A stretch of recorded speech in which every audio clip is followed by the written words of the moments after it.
Okay, let me go ahead and start the record. All right, the court is calling cause number 2019 DCM 4630. This is a hearing on a motion filed by the Attorney General's office. This is a motion to modify and to confirm child support arrearage. Parties in this case are Eric Adams and Eureka Adams. This matter is scheduled for a hearing today, October 27th at 8 o'clock. It is now 8:35. Mr. Adams appears that was served with citation back on October the 2nd. His answer date has come and gone. Mr. Adams has not appeared, or Ms. Adams is currently before me on the Zoom application. And the reason that we're going forward on the Zoom application is because we cannot appear in court because of current pandemic crisis. My name is Antonio Rodriguez. I am the Associate Judge for the Title 4D Court here in El Paso, Texas. We are proceeding on this application on the Zoom, and we also, according to the Texas rules, we have to transmit all our hearings on the YouTube channel. That is to comply with the Texas rules that we have to keep courts open to the public. However, as soon as we finish this hearing here today, the matter will be taken off the YouTube live stream. I am recording the evidence on this computer-generated recording system. At this time, I may have an announcement by the Attorney General on this matter, Ms. Kaplan. Lindsay Kaplan for the state, Your Honor, ready? All right, Ms. Adams, are you ready to proceed, ma'am? Yes. All right, if I can have you please raise your right hand so you can swear you in.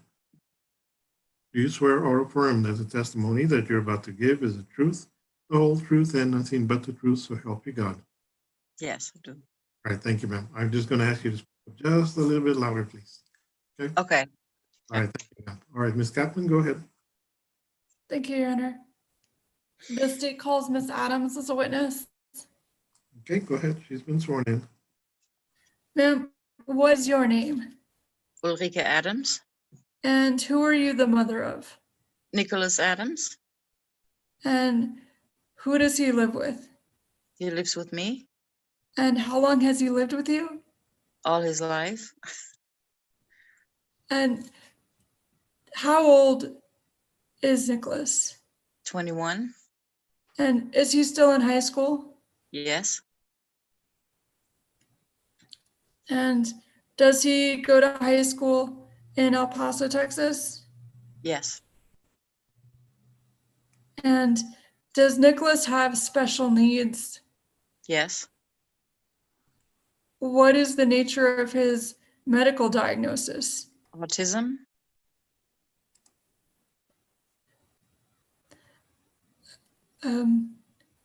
Describe a usual day. Oh, yeah. Well, right now he's not going to school. You know, he's on the virtual classroom, and with TLCC, which is a program called a Transition, and that's his last year in high school. He's aging out next year, and that's what he does. He gets up in the morning, and at 10:20, you know, his class starts, and they do like routines, you know, and how to cope with depression, things like this. This is what they're doing right now on in the classroom.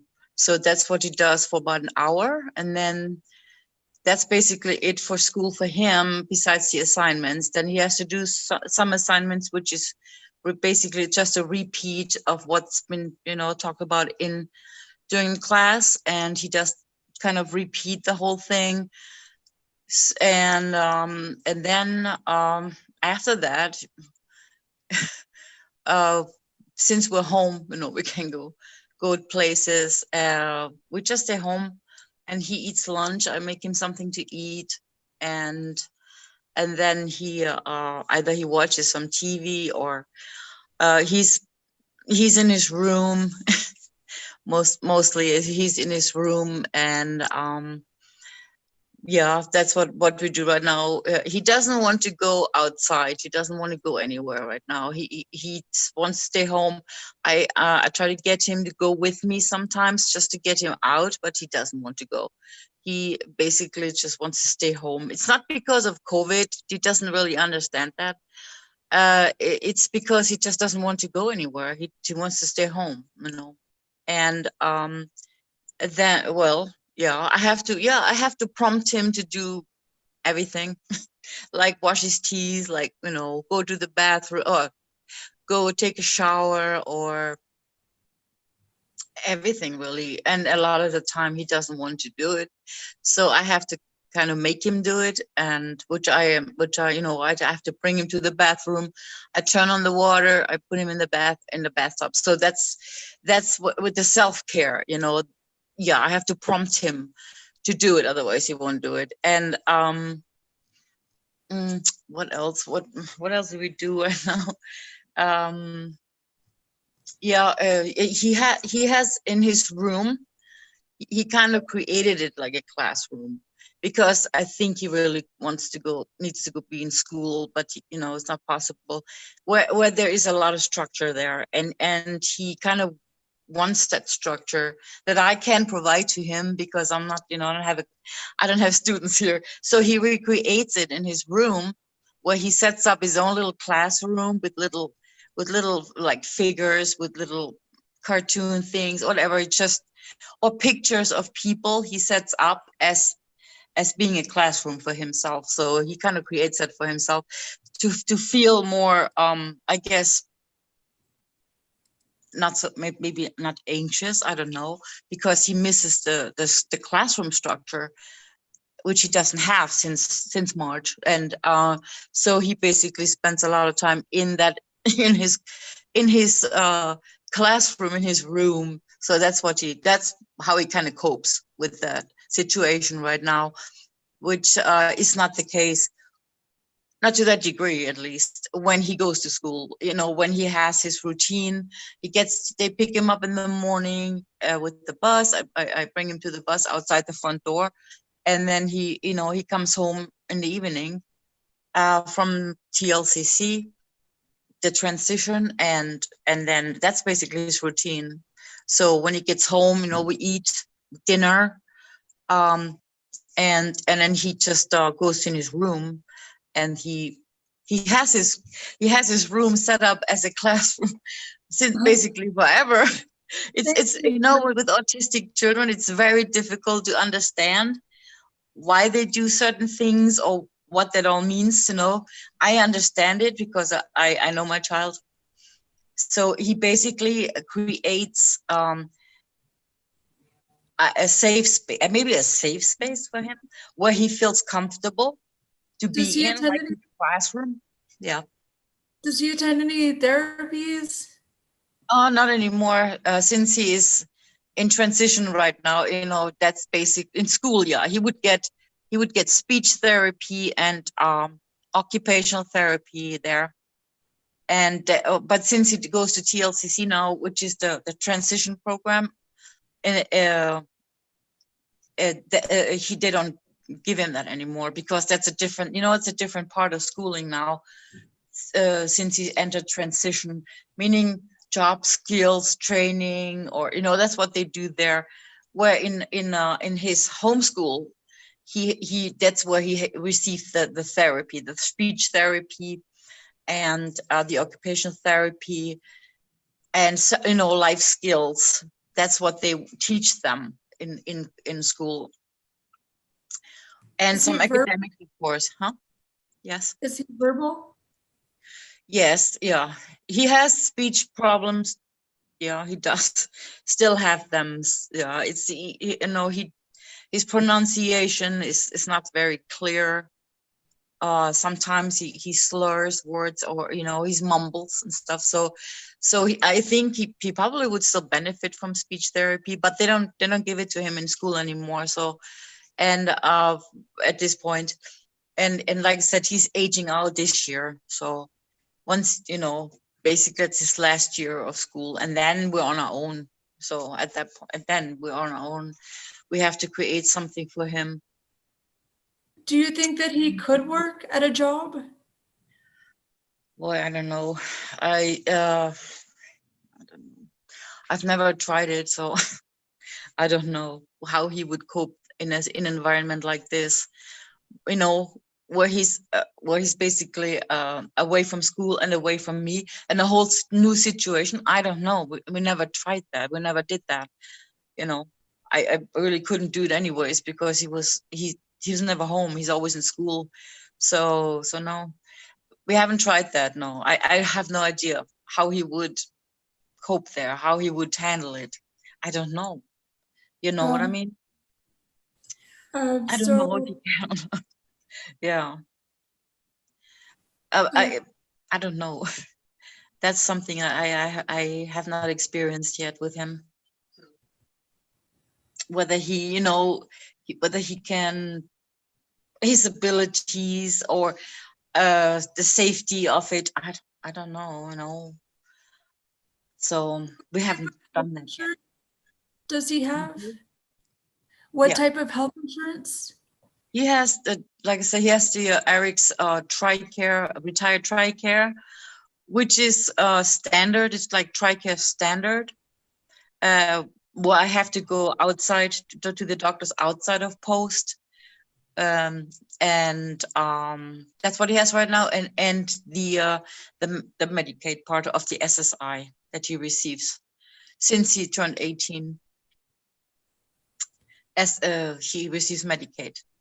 He gets the Medicaid, which pays for what I guess TRICARE doesn't pay right now. So, but he will lose it. He will lose TRICARE once he, you know, is out of high school. So he's just gonna have Medicaid at that point. Then, yeah. And when does he graduate? Well, in June next year. And when was he diagnosed with his condition? What do you mean with autism? He is diagnosed with autism. Yeah. What year? When was he diagnosed? Let's see. Was it 5, 6? How old was he?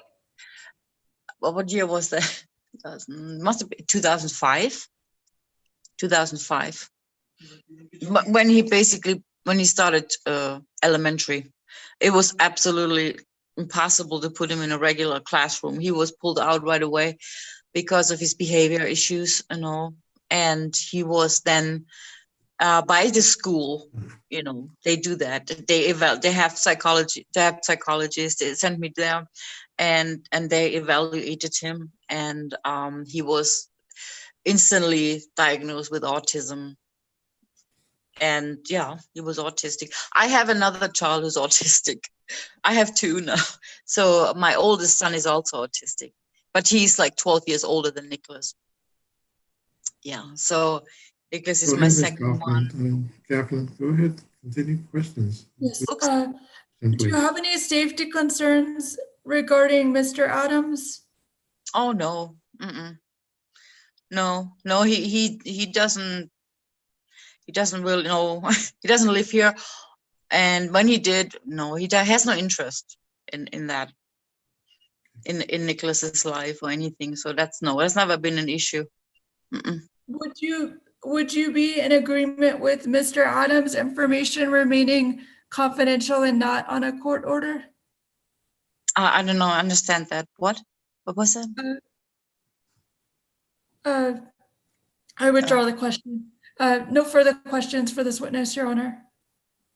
Okay. Okay. Well, this is a motion modifying motion to confirm arrears. I mean, you haven't asked anything with regard to Mr. Adams's current employment or any of the issues concerning the confirmation of the arrears. Okay. Your Honor, the state offers the financial activity report under Texas Family Code 157.162 of an updated version of what was served on Mr. Adams. Okay, go ahead and send that to me. I'll review it once I receive it. Ms. Adams, do you know Mr. Adams is employed? Is he working? Oh, he's retired from the military. I have no idea whether he works or not. No, I don't know, sir. Do you know what his income is? No, I don't. Okay. Honestly, I don't know. No. You I don't mentioned have that you mentioned that Eric, your son, Nicholas, he receives SSI right now. he gets only a little bit SSI because I get I get child support and Okay. that reduced How much does he get from SSI? $100, something a little, I'm not sure, 120 maybe, Okay. All not right. Thank much. you, ma'am. You know. All right. Go Mhm. ahead, Ms. Tappan.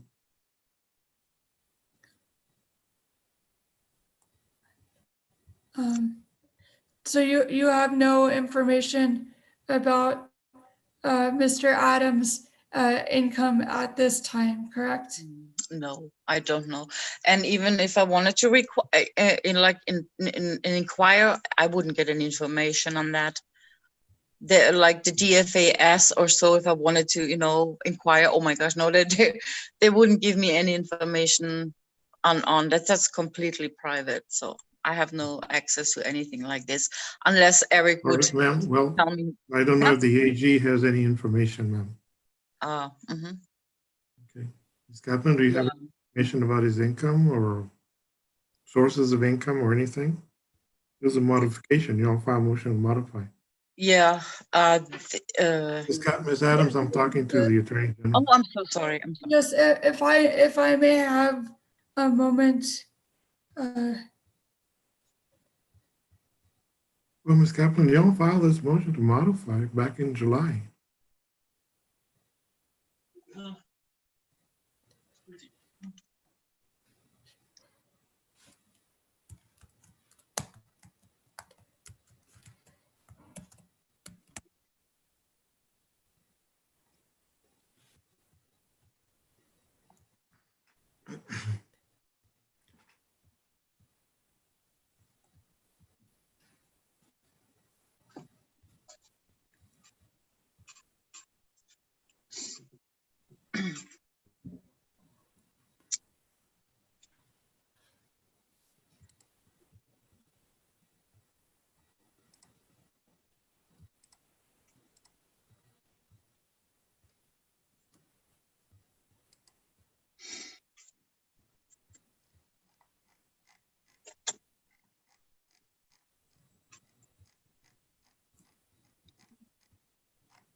Mhm.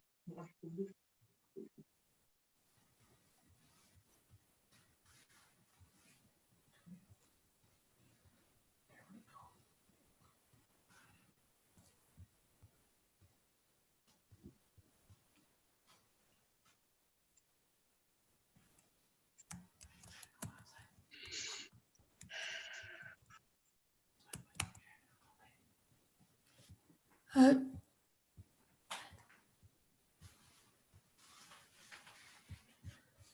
Your Honor, I don't have any access to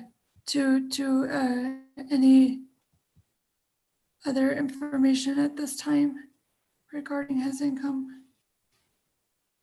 Okay, well, let's do this. So let's go ahead and reset this matter.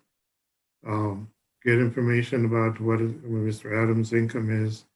And also, There's been some testimony about this child's disability and whether or not he requires substantial care and care and assistance. I do see that the decree of divorce did not have the language that he requires being a disabled child doesn't require, there's no language about that. No. And there's no medical testimony at this time as to whether or not this child does require substantial care and assistance. So I'm going to go ahead and reset this matter for those purposes of getting information about Mr. Adams's income and about the proof of substantial care for the child. And so I'm going to go ahead and reschedule this case for that purpose. The Thank earliest you. we can do this case would be on July the 7th. January 7th, 8 o'clock. Okay. Kaplan, you signed a motion for modification. Yes. So I need proof of those two issues of income and also of the pleadings required asking for indefinite child support. Okay. On January 7th, 8 o'clock is the reset date. January 7th. Okay. Yes, ma'am. Yes, Your Honor. Okay. All right. Okay, we'll go ahead and reset this matter for those purposes. Thank you, Your Honor.